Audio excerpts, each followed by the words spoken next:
Thank you, Mr. Chairman. General Berger, thank you very much for your nice remarks. As noted in my opening remarks, the unfunded priorities total $7.5 billion, approximately $4 billion for the Navy and $3.5 for the Marine Corps. The question I would ask, just a yes or no question, is everything on your list executable today? Yes, sir.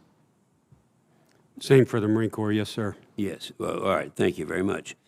Secretary Doctoral and Admiral Gilday, it's been 3.5 years now since I visited the USS Gerald Ford, and at that time they had just completed. They were late. That everything's been late on that effort. The catapult and the arresting gears, I think at that time, 3.5 years ago, were just about completed. And my understanding is that the elevators now, which is the last thing, are finally done, albeit 7 years later and $2.8 billion over budget.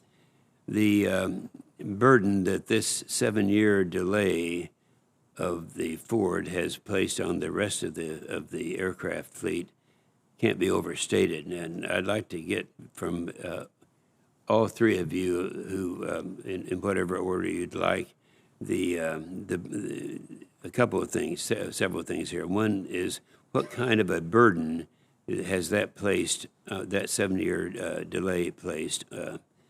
And then when will it deploy? And probably the lessons learned. This would be the significant thing, I believe. The lessons learned. I've talked to each one of you over a period of time on the, how much of this could be a result of the sole source situation. So any comments you want to make just on the Ford, now that have reached this important time zone, I'd like to hear from you. Thank you, Mr. Chairman. First, I'd like to say that you charged me at my confirmation hearing to fix the elevators on the Ford. I'm at least pleased to say that they're fixed on the Ford now. Yeah. I think when acquiring ships of this nature, which are extremely complicated, it's very important to ensure that we fully understand the hull, we fully understand the maturity of the technologies that we're going to put on those platforms before we actually acquire them. And I think that those are some of the key lessons that are being learned as we look at DDG Flight 3, as we look at a future DDGX or SSGX, as well as the Constellation-class frigate. And so I'd like to say that the mistakes that were made in the past are being applied very aggressively to these new acquisition programs that are going to be rolled out in the future.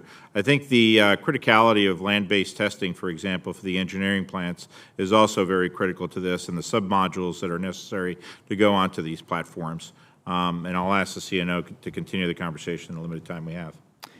Sir, the biggest lesson learned from Ford and other platforms is that we need to drive down technical risk in these programs.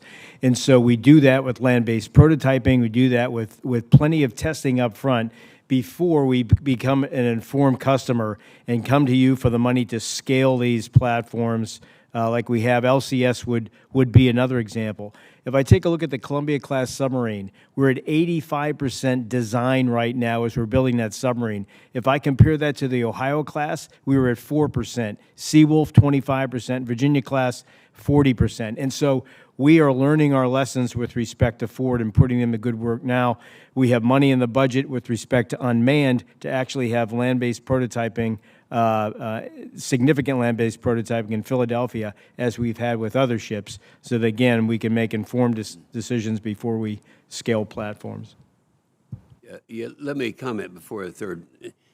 I wasn't being critical in terms of, certainly not any of the three of you, but the fact that it did take a longer period of time does have implications on other vehicles that are out there. Yes, sir. It has. Obviously, funds have been diverted in order to keep, Ford moving along track. We're very pleased to get her deployed later on this year and likely again the following year. I want to keep her in a high degree of op tempo.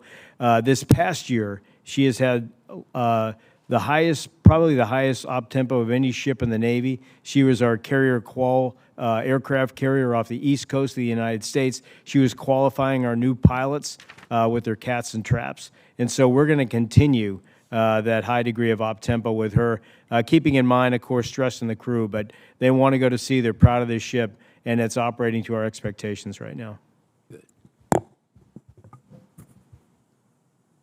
Thank you, Mr. Chairman. Thank you, Senator Inhofe.